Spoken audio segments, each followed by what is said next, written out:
Gracias te damos, Dios, porque ya nos permites estar también aquí en tu casa de oración, Señor, lugar a donde nos reunimos con nuestros hermanos para exaltar, bendecir tu nombre, oh Dios, pero asimismo también, Señor, para recibir de parte tuya lo que para cada uno de nosotros tienes en este día. Creemos, oh Dios, que has preparado para nosotros algo nuevo, algo fresco, algo diferente, Señor, algo que saciará nuestra sed, algo, Señor, que llenará nuestra vida de ti, Señor, algo que transformará, algo que cambiará, algo que restaurará nuestra vida, Señor, y nos permitirá, bendito Rey Padre Celestial, poder llegar a los puntos, lugares que tú has establecido que lleguemos, Señor, cada vez que tu palabra es expuesta, bendito Rey. Bendigo a mis hermanos, Dios, los que aquí ya estamos, aquellos, Señor, que en camino vienen, aquellos que probablemente no se allegarán.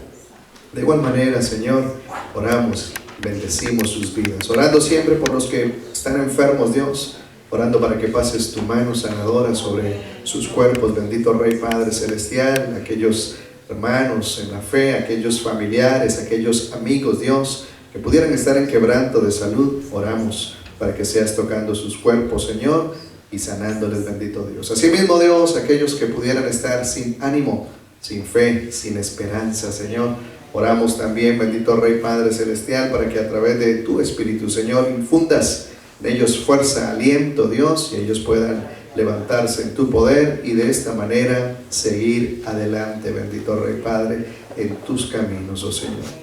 Santifica nuestra reunión, Señor, todo lo que en este tiempo, Señor, sea expuesto, hablemos, compartamos, sea siempre dirigido por tu Espíritu Santo, Dios. Te damos gracias, pues, en esta hora, en el nombre de Jesús. Amén, amén y amén. Gloria a Dios.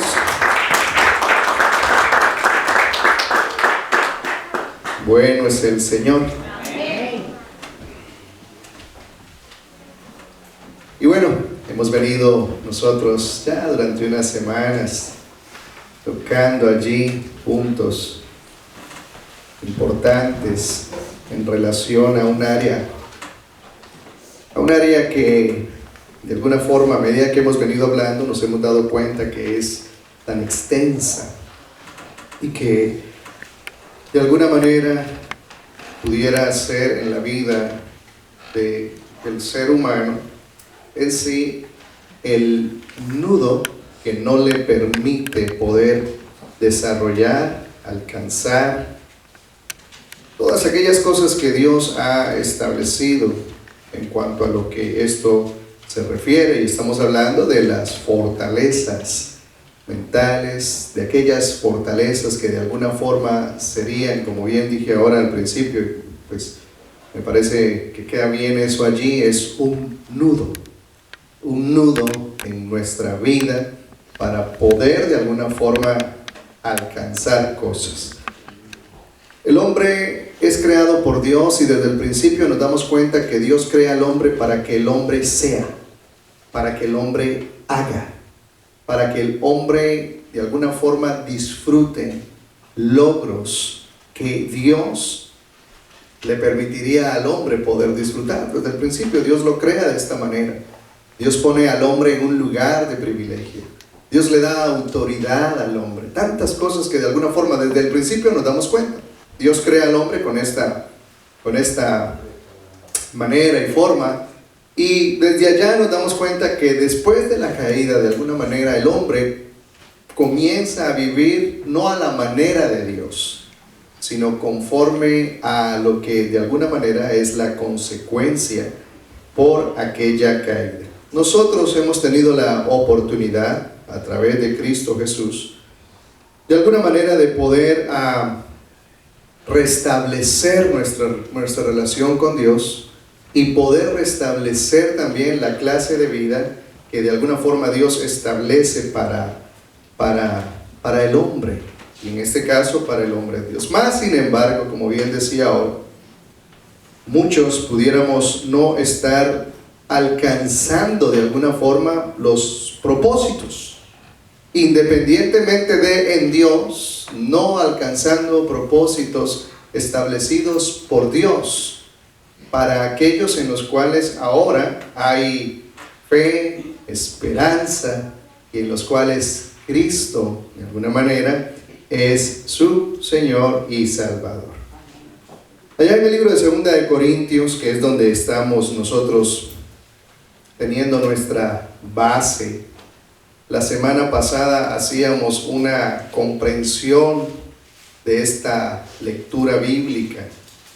Y en esta comprensión de esta lectura bíblica, nosotros podíamos sacar varias conclusiones, pensamientos en relación a lo que es esta porción que hemos venido tomando y que de alguna forma, como le decía ahora, viene desatando un nudo. Es tremendo, empezábamos diciendo la semana pasada, de ver cómo las disciplinas sí cambian y forman, y cómo muchas veces la palabra del Señor o la gracia no está cambiando ni está formando, sino antes bien se está mostrando una deformación que en su momento pudiera de alguna forma culparse a quien no se debe de culpar, y en este caso es a Cristo, su gracia y su evangelio. Mas sin embargo, esto es lo que pues de alguna forma se pudiera expresar. Yo siempre he dicho, para ninguno de nosotros nuestros hijos no son inteligentes, y cuando la maestra nos dice que el niño no aprende, nosotros decimos la maestra tiene que ser mala. Es la maestra, porque mi hijo no es. No es mi hijo, porque mi hijo. Entonces nos damos cuenta en este caso de alguna forma que es lo mismo, ¿no? Solo que en este caso no pudiéramos decir que el evangelio es malo, no pudiéramos decir que la enseñanza de la palabra es mala. En este punto sencillamente nos toca a nosotros lo que hacíamos la semana pasada, hacer una comprensión más bien no de lectura sino de vida, y darnos cuenta entonces si realmente este evangelio está encajándose donde tiene que encajarse, o sencillamente está pasando como el jabón cuando nos bañamos. Huele bueno mientras cae, ¿no? Pero después se va y punto. Y hay personas que salimos del baño y pues sencillamente ya no sentimos ese aroma. Y pudiera estar pasando lo mismo con el evangelio, pudiera estar pasando lo mismo con las reuniones que tenemos. Está cayendo algo, pero sencillamente es eso, se está diluyendo y no está haciendo y formando. Allá en 2 de Corintios decíamos entonces, en el capítulo 10, hemos venido nosotros tomando este pasaje y de alguna manera pues tocando puntos importantes para nuestro desarrollo. Yo creo, no sé usted, yo creo que cada punto que el Señor nos permite es para un desarrollo, es para una formación, es para un alcance mayor. Y dice allá en el versículo 3, leíamos la semana pasada, pues aunque andamos en la carne, dice, no militamos según la carne. No sé si en la semana usted hizo una comprensión y se detuvo un momento después de haber escuchado esto, los que lo escucharon, a decir en cualquier momento, situación, pues aunque estoy en la carne, no milito en la carne. Y hemos venido hablando en relación a lo que es la carne y las maneras y formas en las cuales se milita en la carne. Pero eso ya lo vimos, hemos hablado, creo, basto de eso, lo cual entonces ha hecho que nosotros podamos avanzar. Y en el versículo 4 dice, porque las armas de nuestra milicia no son carnales, sino poderosas en Dios para la destrucción de fortalezas. Mencionábamos la semana pasada y hablábamos en relación de cuáles son esas armas o qué es el arma que nosotros de alguna manera tenemos para, de acuerdo a lo que dice la palabra aquí, destrucción de fortalezas. Y esto es importante porque estamos hablando entonces de, acuerdo a lo que la palabra nos enseña, la única arma que nosotros tenemos es la palabra de Dios. Cuando nosotros oramos sin la palabra de Dios, estamos diciendo muchas cosas probablemente muy bonitas al oído nuestro, muy bien organizadas de acuerdo a lo que nosotros creemos, pero no necesariamente están siendo en sí un arma poderosa. Y nos damos cuenta nosotros que en Cristo, en cada una de las ocasiones en las cuales de alguna manera pudo usar el arma, la usó, y siempre usó la palabra del Señor. Es la única que destruye cualquier fortaleza, porque la palabra como tal, de alguna forma, de acuerdo a lo que la Biblia nos enseña a nosotros, es que en ella está la vida y en ella está también la muerte, hablando de la palabra hablada. La única, o más bien, el arma que nosotros tenemos para poder, de alguna forma, opacar, aplacar, y no sé qué otro término se pudiera usar allí, aquellas palabras que llegan a nuestra mente y que han formado en nosotros en sí un patrón de conducta, han formado en nosotros un carácter, han hecho de nosotros un hombre o una mujer de una manera y de una forma. Esto solamente puede ser contrarrestado a través de la palabra del Señor. Lo otro, mis hermanos, es bueno, pero si no está la palabra del Señor, no es provechoso. Por eso nosotros nos damos cuenta en las oraciones de Cristo de igual manera. La forma en la cual Cristo ora, y cuando leemos allá en el libro de Juan en el capítulo 17, la oración que Él hace por nosotros, dice: santifícalos en tu verdad, tu palabra es verdad. Si hay algo que la iglesia hoy en día ha hecho a un lado, es el arma poderosa que tenemos para la destrucción de fortalezas. Las fortalezas no se destruyen haciendo otro tipo de cosas que sencillamente vienen a hacer de alguna manera un ejercicio. Y ahí es donde nos damos cuenta que lamentablemente, aunque estemos en el ejercicio, siguen habiendo pensamientos de la misma índole, conductas de la misma forma y manera que han sido siempre, y la vida del hombre siempre llega y se estrella en la misma pared, encerrándose en el mismo callejón. Y creo que esto es importante poderlo nosotros a través del Espíritu entender, porque será lo único que nos permita a nosotros poder salir de alguna manera de este tipo de condición.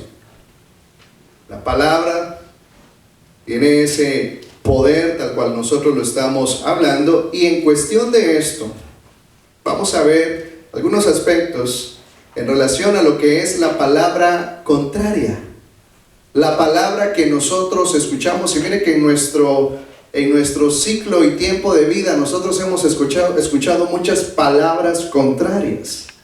Me recuerdo cuando yo tenía 8 años, un maestro de música, cuando pues realmente a mí la música no me interesaba, se me acercó a mí y me dijo que yo era un tonto y que yo jamás iba a poder tocar un instrumento. Y eso a mí me sonó por muchos años.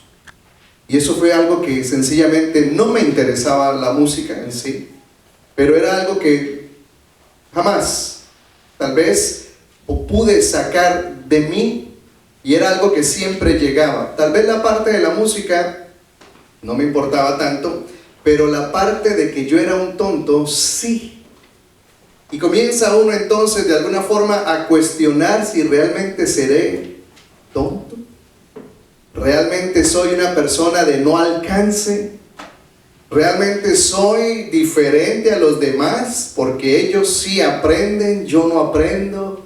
Y por ahí comienza a haber de alguna forma un bloque que no nos permite a nosotros trascender, no solo en el área de la música, porque en cuanto a lo que a mí me apasionaba, que era el fútbol, también se convirtió en un bloque, porque ya soy tonto a nivel general. Ya no solamente soy tonto a nivel música, sino ya yo soy tonto también para esto, también soy tonto para esto, también soy, y de esta misma forma, hay tantas palabras que de alguna forma a nuestra mente y corazón llegaron en algún momento que generaron una conducta.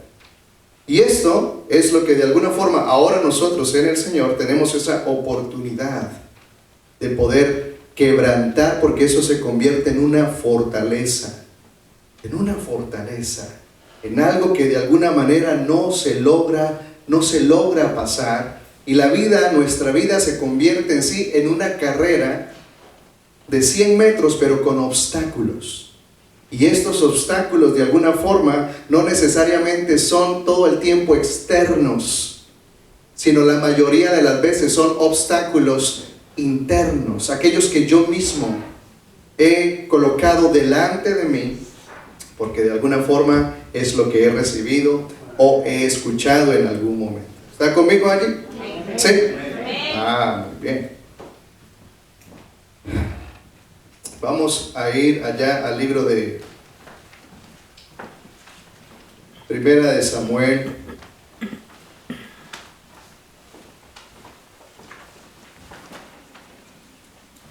¿A cuántos en algún momento le dijeron una palabrita ahí? ¿Y cuántos hemos dicho una palabrota ahí? Porque pues no solo es que nos han dicho palabritas. Nosotros en algún momento hemos usado una expresión contraria para con alguien, y es que se cumple aquel dicho, de alguna forma, no es quien me la hizo, sino quien me la paga. Porque no siempre volvemos al que nos dijo a decirle, sino entonces ya se forma un carácter, y de ahí para allá a todo el que está delante se le va arrasando con aquello y generando entonces pues una conducta que hemos venido hablando, mecanismos de defensa, algunos agresivos y otros muy pasivos, pero al final mecanismos de defensa. Hay gente muy encerrada. Usted ha visto gente que se encierra aún en el Señor, y es que la palabra nos dice que nosotros somos luz y que una luz no se puede esconder, y hay gente escondida que apenas si saluda, no entendiendo que su bendición es importante, pero así se sienten. Y así ven a los demás.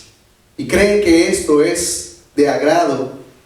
Creen que esto de alguna forma será tal vez algo que me muestre de una manera diferente. Pero todo lo contrario, lo que está expresando sencillamente es eso. Un bloque, un nudo muy grande que no le permite un desarrollo. Y en este caso tengo que hablar de mí como testimonio, porque era mi nudo, era mi bloque. Después de que ese nudo se rompe, me doy cuenta entonces que ahora Dios me permite poder hacer lo que hago, poder hablar delante de usted, cosa que anteriormente no era así. Y probablemente muchos tenemos un pensamiento de que lo mejor es estar encerrado, lo mejor es meternos debajo de la cama. Yo era de los que cuando llegaba la visita me escondía, me metía debajo de la cama, porque yo no quería que a mí me vieran.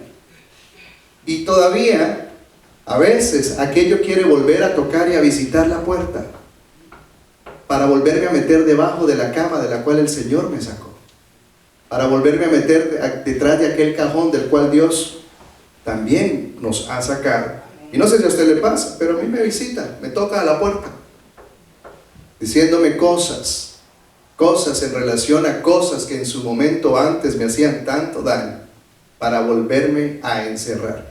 Cuando uno entiende esto, entonces, mis hermanos, en sí, lo que pasó, y vamos a ver la cuestión del entendimiento que tiene que ver en este caso con esto, más bien con una revelación, las cosas van cambiando. Allá nosotros en 1 Samuel, capítulo 17, pues nos encontramos con esa historia muy conocida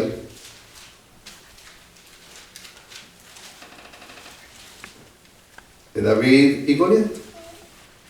Y realmente nosotros de esta historia hemos escuchado muchísimas cosas, pero muchísimas, tantas cosas que hemos escuchado en relación a esto. Pero realmente cuando nosotros ponemos en sí tal vez atención a todo lo que está de alguna manera plasmado acá, nos damos cuenta que todo esto, más que una guerra física, fue una guerra de palabras. Fue una guerra de decir cosas que en su momento fueron las que tomaron un lugar y dieron entonces una victoria y así también una derrota. Y vamos a empezar con David en cuanto a quién era David. Le pregunto yo a usted, ¿David era dentro de los que estaban vistos como escogidos el que mejor se veía? Aún la palabra, y hay un salmo allí, no recuerdo ahora el salmo, donde menciona que en pecado me concibió mi madre, y es que realmente David nace en una condición que no era en sí de alguna forma pues la que de alguna manera debiese de ser. Y él mismo entonces menciona y dice: en pecado me concibió mi madre. Desde allí entonces nos damos cuenta que desde el nacimiento, desde el vientre, ya viene algo en sí contrario para la vida de David, que de alguna forma iba a ser en sí con lo que él viviría todo el tiempo, hasta el punto o hasta el momento más bien que tuviera ese encuentro con Dios, y su vida entonces pudiera pasar de un concepto a una verdad. Y esto es importante porque todos aquellos que hemos tenido nuestro encuentro con Dios, nuestra vida está llena de prejuicios, nuestra vida está llena de conceptos, de pensamientos en relación a lo que todo el tiempo hemos escuchado, a lo que todo el tiempo nos han dicho y a lo que todo el tiempo nosotros mismos nos hemos dicho. Porque ¿cuántas veces no se ha visto usted en el espejo y se ha dicho: sí, yo soy? Porque se lo han dicho, porque lo ha visto. ¿Y cuántas veces se ha visto y se ha dicho tal vez lo contrario, tratando de alguna manera de superar lo que también le dijeron?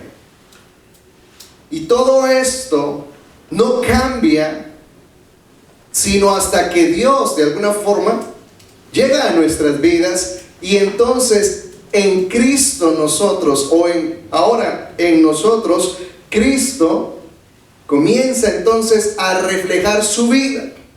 Y mire que cuando nos vemos al espejo nosotros sin Cristo, de alguna manera pues vamos a verlos llenos de defectos. Pero si usted ahora en Cristo se sigue viendo al espejo y se sigue viendo como antes, Cristo entonces no está allí. Porque cuando Cristo llega a nuestras vidas, Él es la plenitud de todo y en todos. Y esa plenitud, esa belleza es la que de alguna forma está en nosotros, cosa que si usted no me ve así es problema suyo. Ahora, si yo no lo veo así es problema mío. Pero es como nos debemos de sentir en el Señor. Y es ahí donde usted se da cuenta que a veces pareciera una batalla física entre los de allá con los de acá, tratando de sacarlo de Cristo de usted y ustedes tratando de sacarlo de Cristo de mí, porque en su momento pareciera ser que no se ve. Y mencionaba ahora que la Biblia dice que somos luz, pero si una luz se esconde, ¿de qué sirve? Somos sal, y si una sal pierde su sabor, ¿de qué sirve? Ya vemos muchos en el Señor sin sabor. No tenemos sabor para con nosotros, no tenemos sabor para con nuestra familia, somos insípidos, somos secos. No hay nada que sazone absolutamente nada, nuestra vida sencillamente es eso. Un pedazo de carne bien cocinada, sin ningún sazón. ¿Ha probado usted eso alguna vez? Un pedazo de carne delgado, delgadito, puesto a la brasa por mucho tiempo, que queda como una suela de zapato. Y usted la muerde y usted dice: hasta acá no está. Y mire que a veces somos tal cual, teniendo todo para poder ser de alguna forma una evidencia de Cristo diferente, sigue existiendo todavía aquel concepto, aquel pensamiento, y poniéndolo lo que estamos hablando, aquella fortaleza que sencillamente dice: yo soy así y punto. Y es triste, porque eso no lo disfruta nadie. Pareciera ser que sí, y mire que me pasaba a mí, cuando me hablaban cosas similares a estas, yo ponía mi cara más dura. Y si decían ríanse, yo me ponía más serio. Porque no será lo que usted dice. Yo soy así. Y lo único que mostraba, lamentablemente, en una oportunidad que hablé con el pastor que trató conmigo tanto tiempo, me dijo, me entristecía el corazón verte así. Porque Dios me mostraba lo que había en ti. Y todo este nudo sencillamente era un estorbo en tu vida. Y me entristecía tanto el hecho de saber que podías ser alguien diferente en Dios y que lamentablemente seguías viviendo sin sabor. No tenías vida. Mire que hay una gran parte de la iglesia que no tiene vida. Son un cuadro cerrado, hermético, donde Dios no entra. Es que, pues, ¿cómo va a entrar usted si Dios no entra? Dios no entra. Nadie entra. Volviendo al punto entonces, nos damos cuenta que David de alguna forma no era ni de los escogidos, ni tampoco estaba dentro del plan. Porque cuando David entra al plan, es cuando Saúl hace algo contrario, y ahí entonces Samuel le dice, ahora Dios se ha buscado un hombre conforme a su corazón. Y es donde David entra en el plan. Y mire que muchas veces nosotros, en cierta manera, entramos en el plan de Dios de esta forma. Entramos en el plan de Dios porque a Él le place. No necesariamente porque tengamos la estatura, no necesariamente porque tengamos el porte, porque nos veamos de alguna forma como la sociedad diga, ese es, porque eso fue lo que pasó con los hermanos de David. Y Dios le dijo a Samuel, tranquilo, cuidado, no se vaya con la apariencia, no se vaya por lo lindo que se ve, por lo alto que es, y nada en contra de los que son bonitos y altos. Qué bueno, porque Dios también usa a los bonitos altos y a los bajitos y feos. Para muestra un botón. Dios los usa. Y el plan de Dios no tiene que ver con nada de lo externo. Cuando Dios dice que había encontrado un hombre conforme a su corazón, tremendo, porque mire que David todavía no nacía, y el nacimiento de David no iba a ser de alguna forma dentro de lo que de alguna manera era un matrimonio como tal, pero ya Dios lo veía de esa manera. Vemos entonces que después David comienza a llevar a cabo, podría ser, y lo podríamos ver nosotros desde este punto de vista, un llamado muy difícil, porque lo llaman a ser rey cuando hay rey. Había un rey, y lo llaman a él a ser rey. Y el rey que estaba de alguna manera, como que no la llevaba mucho con David. Y esto hacía tal vez que o hubiese hecho en cualquier otro decir, mejor ya no. Yo me voy. Yo no sé para qué Dios me trajo aquí si aquí hay 20 personas que predican. Yo no sé para qué Dios me trajo aquí si aquí todo el mundo canta. Yo no sé, Dios, para qué me trajo aquí. Y comienza entonces a soltarse lo que siempre se ha soltado y a desfigurarse más aún aquello que de alguna forma Dios quiere comenzar a formar a través de lo que estamos hablando, la palabra. La palabra. La palabra. La palabra contraria. Mas sin embargo nos damos cuenta que David comenzó y llevó a cabo su labor independientemente de todo lo que estaba contrario. Y cuando leemos aquí, acompáñenme por favor, vamos a ver en el capítulo 17.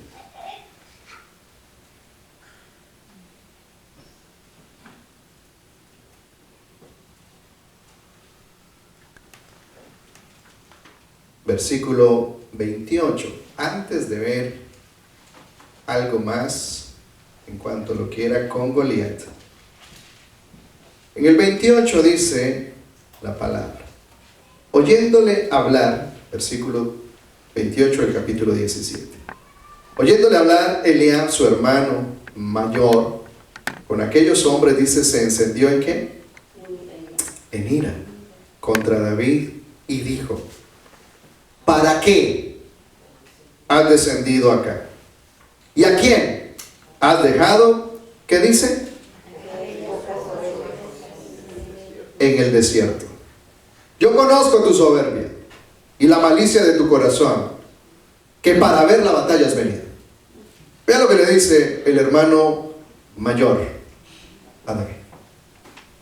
Y es que no deja de ser, mis hermanos, que nosotros nos enfrentamos a ciertas cosas y muchas veces sencillamente las vemos no como lo que hemos hecho comprensión de lectura. Aunque estamos en la carne, no militamos en la carne. Y hablábamos en algún tiempo cómo el apóstol Pablo les contestó a aquellos que en la carne lo enjuiciaron. Y él, de una manera muy sabia, santa y en el Espíritu, los lleva a un punto a donde él no tiene ningún encuentro con ellos. No sé usted o no sé yo cómo hubiera reaccionado ante aquello que usted llega a un lugar porque usted cree que Dios lo mandó, usted sabe que Dios lo mandó, y entonces lo recibe el líder, lo recibe el pastor, o usted llega a su casa, a su hermano mayor, y le dice: bueno, ¿y usted a qué vino? ¿Qué hace usted aquí? Y ya de por ahí entonces a desinflarse. Y mire que estas cosas nos pasan a los que hemos pasado por ahí siempre. Al que siempre ha pasado por ahí, le pasa. Le voy a contar un testimonio. Yo pasé mucho por esto. Y no por eso hablo, por resentido, no. Sino testifico de lo que el Señor ha hecho en mí y cómo Dios ha formado de alguna manera esa área que estaba deformada. Cuando apenas el ministerio comienza, me invitan a una reunión, y era una reunión de pastores aquí en Queens. Y cuando están todos los pastores, entonces comienzan a mencionar, y me pasaron. Y no me dijeron nada. Entonces yo dije: bueno, se le habrá pasado. Y ya. Pasaron tantas cosas, y luego empezaron a decir que se presenten aquellos que estábamos empezando y eso. Y empezaron a darles pues de alguna forma el momento para que pudieran expresarse. Y tampoco tuve la oportunidad. Pero todo eso comenzó de alguna forma a formarme. Me di cuenta que ese examen lo estaba pasando. Porque les soy honesto, en otra oportunidad me paro y me voy. Pero no, me quedé. Y terminó la situación y todo el mundo bien, y yo me fui. De momento me llegaba, porque estábamos empezando el ministerio, me llegaba ese pensamiento: pero no te tomaron, no fue que no te dio, no te tomó en cuenta. Pero me di cuenta de alguna manera que era por donde yo siempre había pasado antes. Y siempre me encontraba con ese: ¿usted qué hace aquí? ¿Usted para qué vino? Usted no sirve, usted no puede, usted no será, usted no hará. Hay gente que llegó antes que usted. Y mire qué tremendo es esto, porque esto es algo que en todo nivel, de alguna manera, está haciendo, no solamente hablando en hombres de Dios, sino en hombres en todas las áreas, dar pasos atrás o a un lado. Como padres, nos hacemos a un lado porque llega un pensamiento: yo no soy buen padre, o yo no soy el padre que. Nos hacemos a un lado. Yo no soy la mamá que. Y nos hacemos a un lado. Yo no soy el hijo, yo no soy la hija. Y cuando nos hacemos a un lado y dejamos nuestro lugar, pensamos que ese lugar queda vacío. Nunca un lugar queda vacío. Esto es como el tren 7. Párese en el tren 7, ¿queda vacío ese lugar? Hay un montón de personas viendo para poderse sentar. Y en este caso ese lugar no queda vacío. Cuando David escucha aquello, veamos las tres cosas que le dice. Cuando él le habla en ira y le dice: ¿para qué has descendido hasta acá? ¿Para qué? Si hay algo importante en nuestras vidas, mis hermanos, es saber que Dios tiene propósito con nosotros. Y esto no es sencillamente, ¿me entiende? Porque hay cosas que nosotros nos acostumbramos a decir, como por ejemplo, ¿cómo está? Bien. ¿Y la familia? Bien. Es costumbrismo. Ah, que Dios tiene propósito conmigo. Amén. Pero después anda por ahí solo, Dios, ¿y yo para qué sirvo? Y si hasta lo que hago ni lo hago bien. Dios, yo creo que yo no sé, yo seré la iglesia, seré yo, seré... Y nos damos cuenta que esto es puro costumbrismo nomás. Muchas veces no tenemos claro el propósito de Dios en nuestras vidas. Muchas veces no estamos realmente convencidos de que Dios tiene con nosotros un propósito personal, colectivo, como iglesia también, pero tiene con nosotros un propósito que comienza en lo personal. Y si no hay un entendimiento de ese propósito personal, muy difícilmente yo podré ser parte de un propósito colectivo, en este caso hablando de iglesia. Y entonces traerá eso a mi vida muchos prejuicios para poder llevar a cabo aquello que Dios me ha dado y que en su momento pudiera ser cuestionado, no por alguien de afuera, porque ¿quién fue el que cuestionó a David? Su propio hermano. Otro lleno de prejuicios. Mire que lamentablemente dentro de la iglesia estamos de igual manera llenos de prejuicios, que pensamos que porque el hermano está haciendo algo me quitó mi lugar, como que si hubiese un lugar dentro del reino de Dios para nosotros poder llevar a cabo lo que hacemos. Y qué importante es entender que Dios tiene para usted un lugar especial. Y lo importante es saber que Dios fue el que nos vio, aunque el hombre no nos viera. ¿Por qué nos vio? Porque cuando nosotros recibimos a Cristo como Señor y Salvador, mis hermanos, Él al que ve es a Cristo.